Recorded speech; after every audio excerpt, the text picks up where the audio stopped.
Tervetuloa Jerusalemin Studio-ohjelmaan.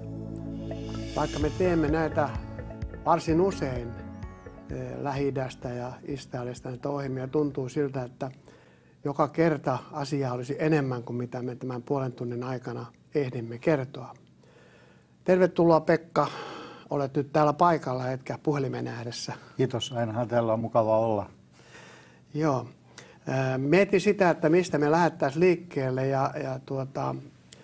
tuo Gaza saattaisi olla sellainen otsikko, josta voisimme nyt aloittaa tämän ohjelman ja käydä pikkusen laajemmin läpi. Sulla on paljon diojakin siitä ja nähdään minkälaisia muutoksia. Esimerkiksi se on tapahtunut 2005 jälkeen, jolloin juutalaisia ajettiin pois. Aivan, tuo tuntuu olevan sellainen unohdettu näkökulma, että miten asiat todella olivat Gazassa ennen kuin Israel sen luovutti ja miten sen jälkeen olosuhteet on muuttunut aivan täysin. Silloinhan ennen vuotta 2005 siellä asui noin 8,5–9 tuhatta juutalaista, noin parisenkymmentä kibutsia ja tällaista mosavia, ja siellä oli synagogia, heillä oli siellä jo 4 vuosikymmenen tällainen tausta takanaan. Siellä oli koulut ja päiväkodit, kaikki mitä tarvitaan yhteiskunnalliseen elämään.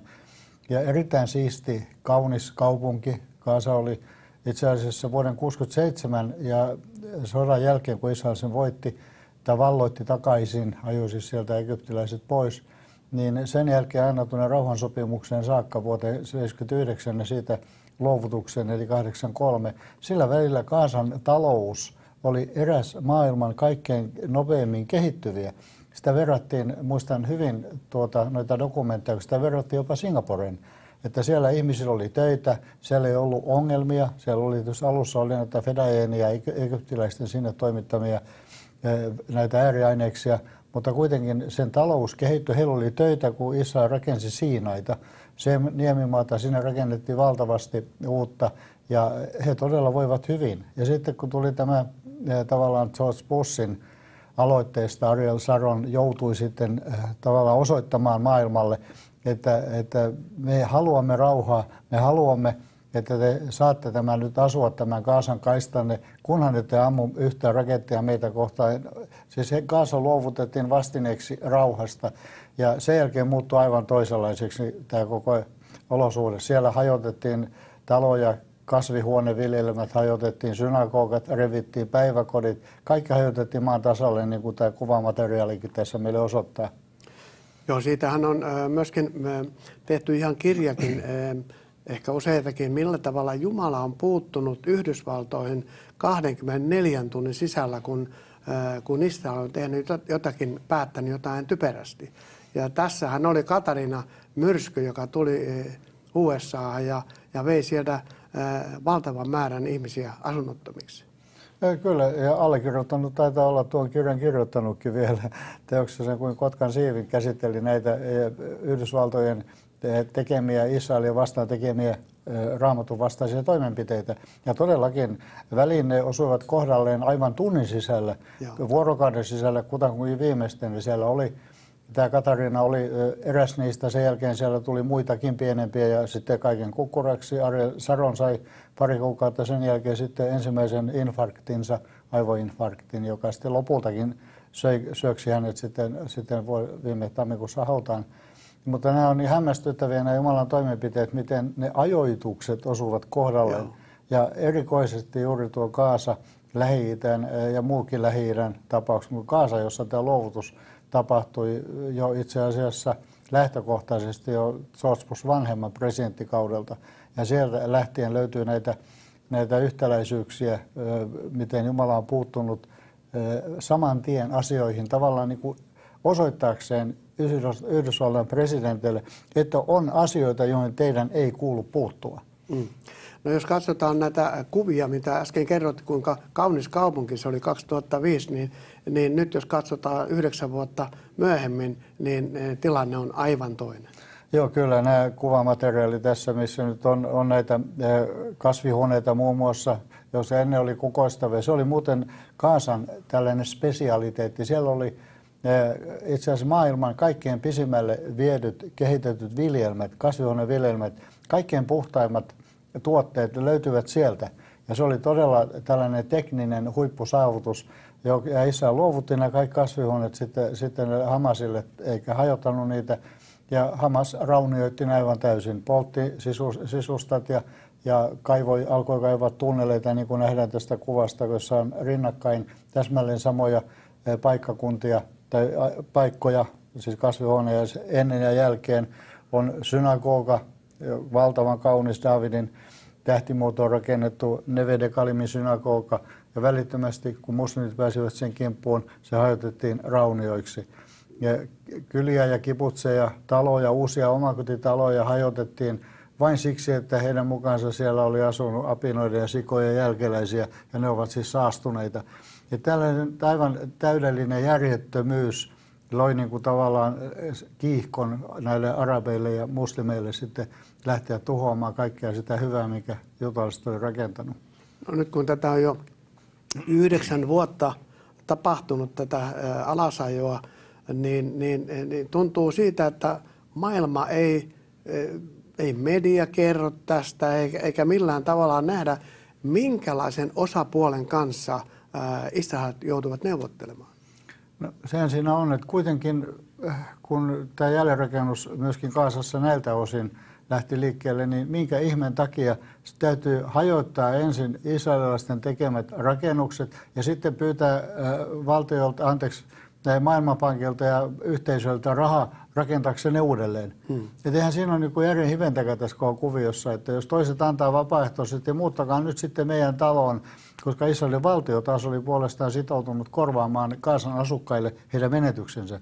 Vieläkään se ei ole täysin kompensoitunut, mutta kuitenkin se oli lupaus heille, etteivät niin välttämättä menetä mitään muuta kuin se valtavan tunnepitoisen trauman, mikä heille sitten jäi sinne sydämiin, kun joutui luopumaan jostakin, jonka he kokivat olevan oikeaa ja heille kuuluvaa.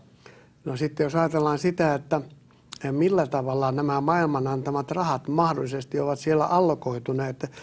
Sulla on ainakin vähän tilastoa siitä, että millä tavalla nämä eri terroristijärjestöt, minkälaiset varallisuudet niillä on ja minkälaiset ansiotulot tietyllä tavalla on sitten näillä Hamas-johtajilla. Joo, tuossa aika erikoista on, että nyt tehtiin Israel Forbes, tällainen siis Forbes on tällainen maailmanlaajuinen taloustiedettä tutkiva yhteisö, ja heidän Israelin osastonsa oli sitten kaivannut tietoja näistä terroristijärjestöistä ja miten tämä rahavirrat, joita kansainväliset yhteisöt ovat heille suunnanneet, niin miten ne ovat jakautuneet.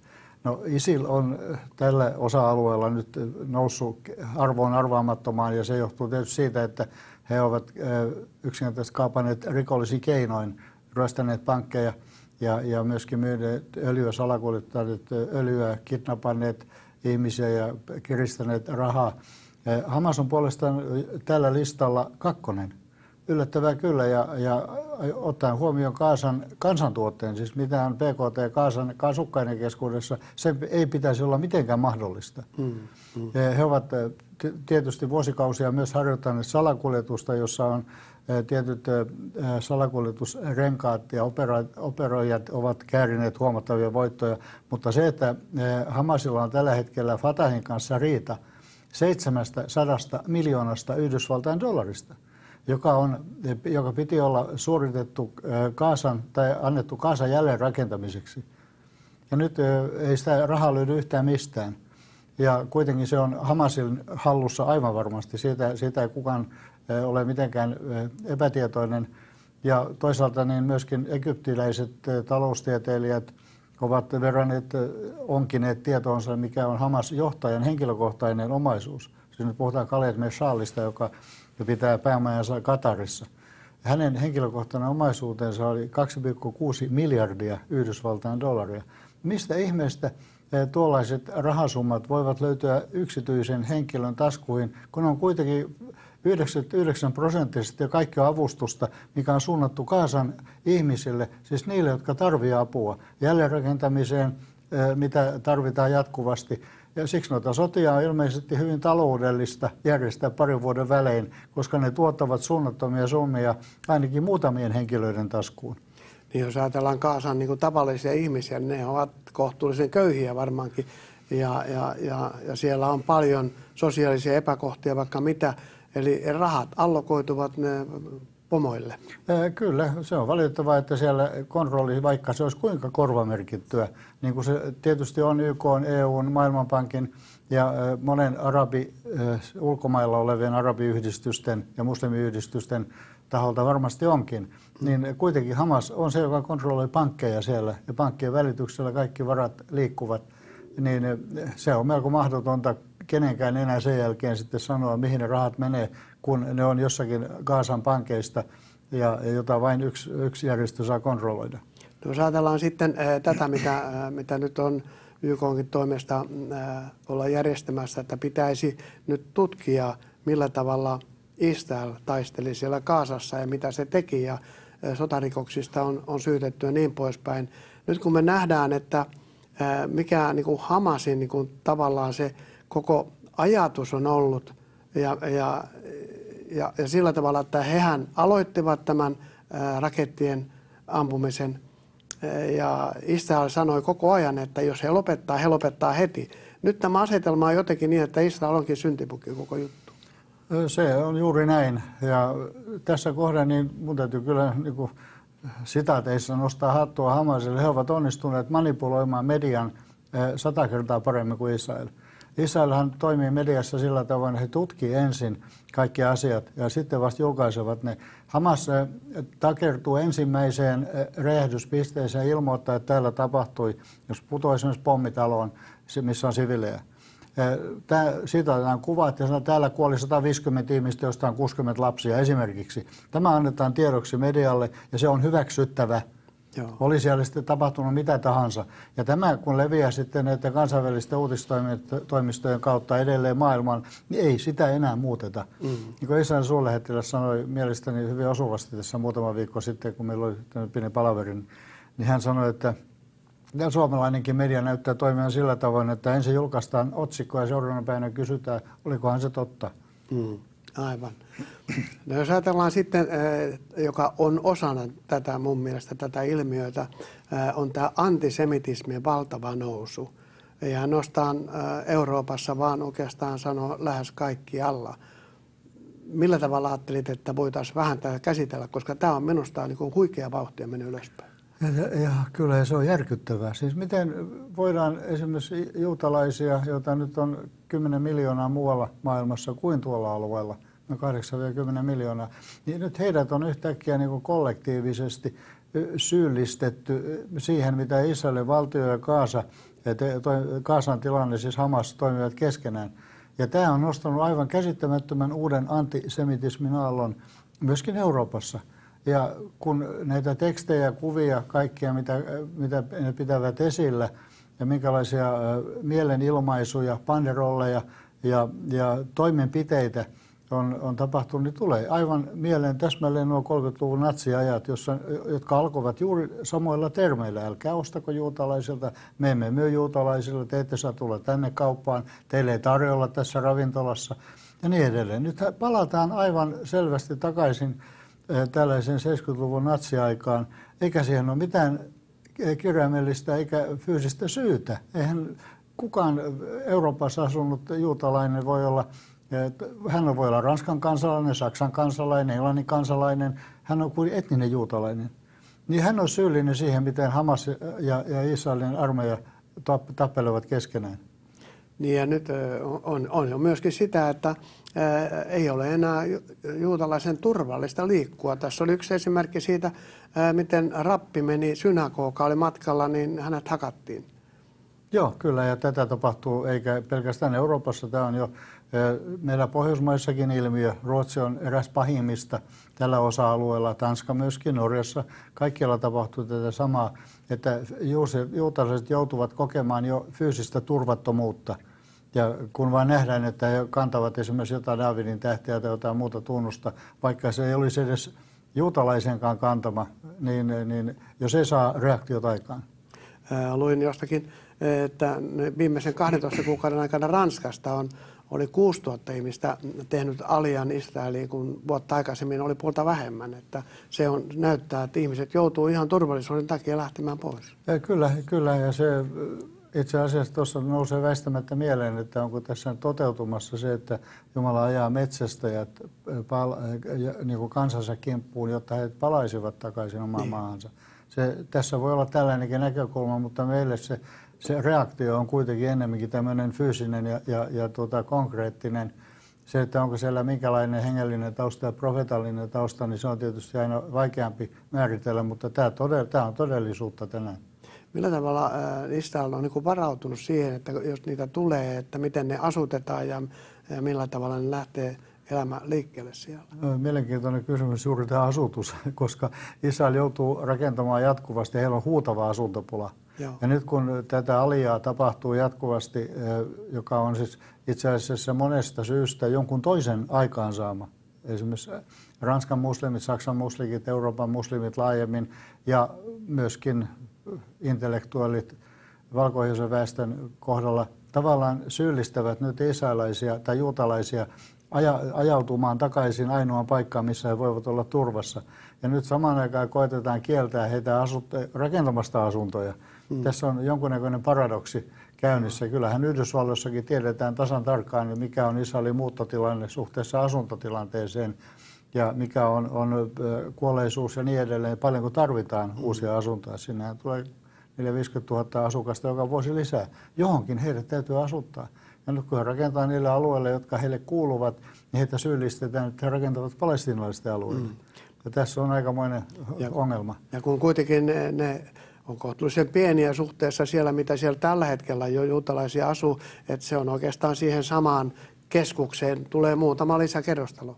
Suurin piirtein näin, eli Talpiot ja Ramat Shlomo ovat sellaisia suurempia kohteita, johon nyt viime aikoina, sitten jos Maale Adumin toki myöskin, mutta ne ovat jo tavallaan niin kuin valmiita pikkukaupunkeja, kaupungin osia, joissa asuu jo tuhansia, jopa kymmeniä tuhansia ihmisiä.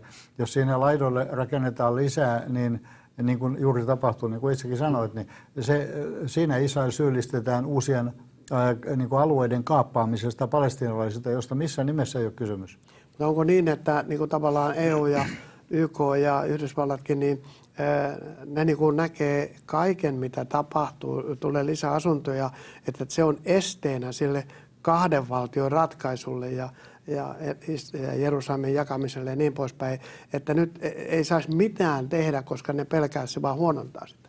No joo, tämä on itse asiassa tämä on hyvä pointti, jota ei ole varmaan käsiteltykään tässä meidän ohjelmissa ennen, mutta tämä koko asetelmahan lähti liikkeelle jo vuonna 2000, jolloin oli tämän kuuluisa Camp Davidin neuvotteluprosessi, jossa Clinton oli presidenttinä ja vastakkain olivat silloin Yasser Arafat PLOn puolelta ja sitten Ehud Barak oli silloin pääministeri Israelin puolelta. Ja heinäkuussahan käytiin nuo neuvottelut ja siinä neuvoteltiin juuri nimenomaan kahden valtion mallista ja Jerusalemista sen pääkaupunkina. Ja tuolloin Ehud Barak meni kaikkein pisimmälle, mitä kukaan Israelin pääministeristä on tehnyt milloinkaan. Hän sitoutui siihen, että länsiranta kokonaisuudessaan, 94% siitä, luovutetaan palestiinalaisvaltioksi. Sieltä olevat settlementit riisutaan pois, ne tuodaan Israelin puolelle. Sen lisäksi hän lupasi rauhan vastineeksi Itä-Jerusalemin palestiinalaisten pääkaupungiksi. Tämä tarjous annettiin. Ja siihen Clinton oli siinä jo sitten takumiehenä, että he osallistuvat kaikkiin kustannuksiin, mitä tarvitsee. Ja tämä Israel esitti siis tämän mallin PLOlle, palestiinalaisille. Se ei kelvannut, se ei riittänyt. Arafat otti sitten ihan viimeisenä tällaisena, tekisi mieli sanoa, iltalypsynä, otti esille tämän pakolaiskysymyksen, johon sitten kaikki kaatui. Eli kaikilla Israelin ulkopuolisilla valtioilla olevat pakolaisleirit, niin siellä on noin 3,5 miljoonaa pakolaista. Heille taattaisiin vapaa paluumuutto-oikeus sille Israelin alueelle sekä tietysti länsirannalle, jos haluavat siellä asua.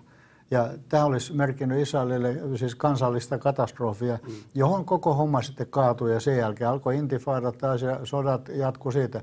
Mutta todellakin Israel on tehnyt heille näitä myönnytyksiä niin paljon kuin vain itsenäinen valtio voi tehdä. Nyt Pekka kysyn tähän sitten, että millä tavalla tässä suunnitelmassa Israel ajatteli, miten se tämän rajojen puolustamisen voi turvata?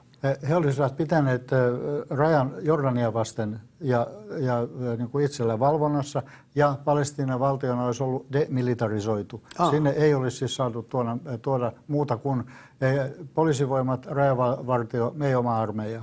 No, minkälainen keskustelu oli tästä, että siellä ei olisi heillä aseita, niin minkälainen keskustelu käytiin? Se oli paljon, ja Arafat hyväksyi sen. Se hyväksyi. Hän hyväksyi sen, mutta hän halusi nimenomaan, siis itse asiassa hän käänsi tämän asian tällaiseksi niin kuin etniseksi taisteluksi, eli jos olisi saanut tuoda sinne tämän kaikki Palestiinan pakolaiset ympäröivistä maista, niin siitä olisi tullut silloin tällainen epätasapaino.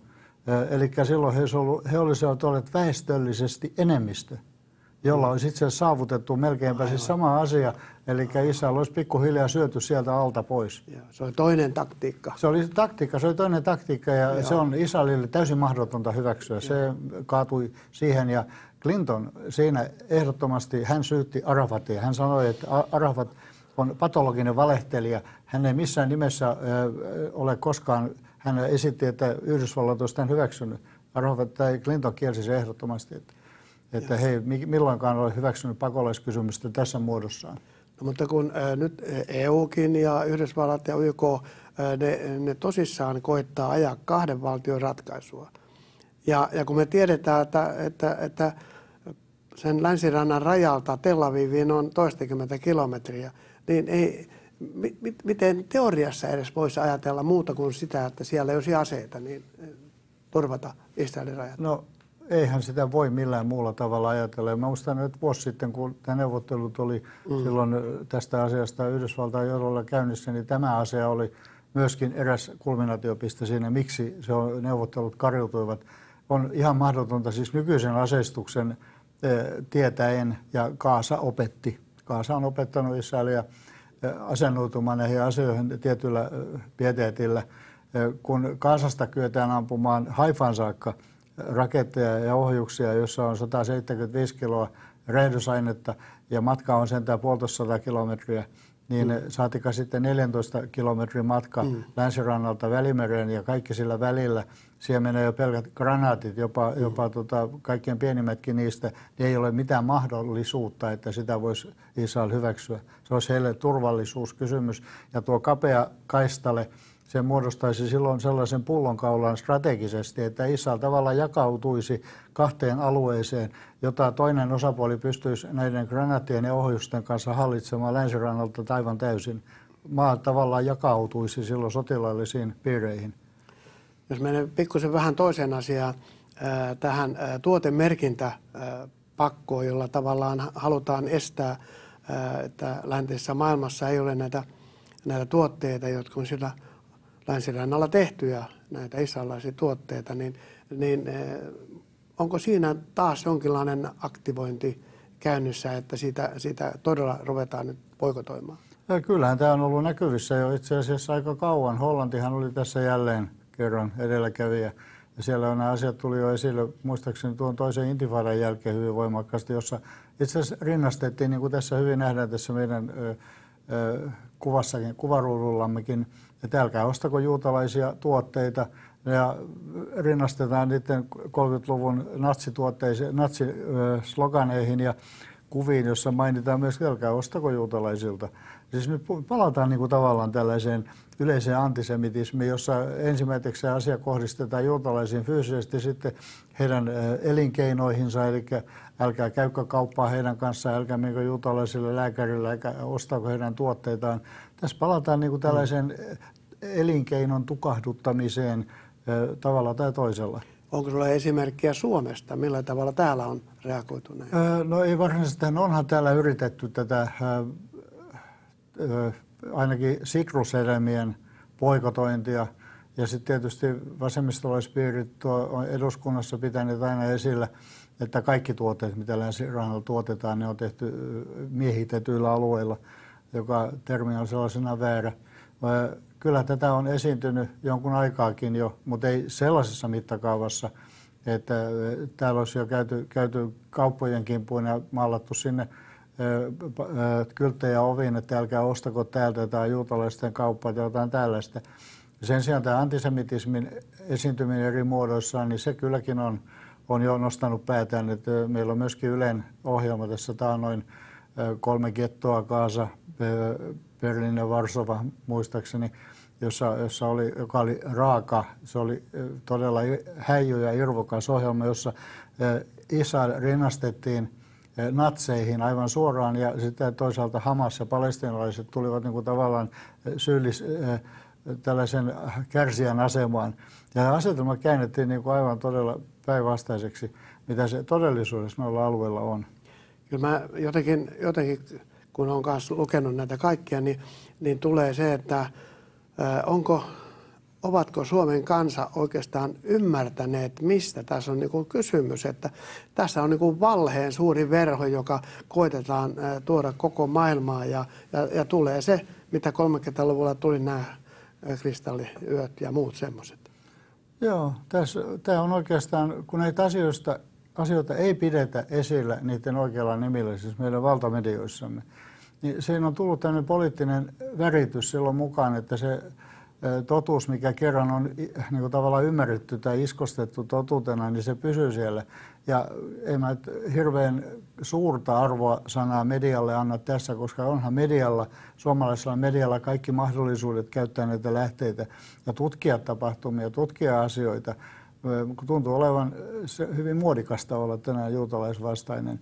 Ja siinä taas me varmaankin näemme hyvin tämmöisen laajemman hengellisen kokonaisuuden siellä taustalla.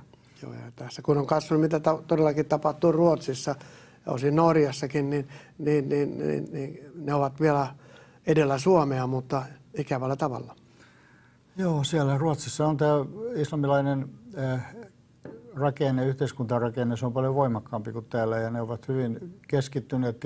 Se on ehkä ollut tuon valtion tällainen pieni virhe, että se on tavallaan keskittänyt näiden asumiset kaikki yhteen ja samaan paikkaan tai yksin suuriin yksikköihin, jossa ne muodostavat sitten tällaisia omia kokonaisuuksia, joihin on tavattoman vaikea sitten ulkopuolisia lähteä tekemään mitään tutkimuksia, jos siellä tapahtuu jotain rikoksia. Että se on ollut Ruotsissa kyllä ongelma. Olen kuullut, että siellä on sellaisia alueita, että poliisitkaan eivät uskalla mennä niille. Kyllä joo, ja tässä muutamia aikoja sitten, kun oli nämä suuret mellakat, joilla autoja poltettiin ja kaikkea, niin he pysyvät armeijaa jopa avuksi sinne, että se on aika huonoon suuntaan mennyt kyllä Ruotsissa. Mutta näin se Pekkasen puoli tuntia meni, niin kuin sanoin aluksi, että ei me hirveän paljon ehditä näitä asioita käydä läpi, mutta aina joka kerta jotakin. Ja kiitos sinulle ja kiitos sinulle katsoja.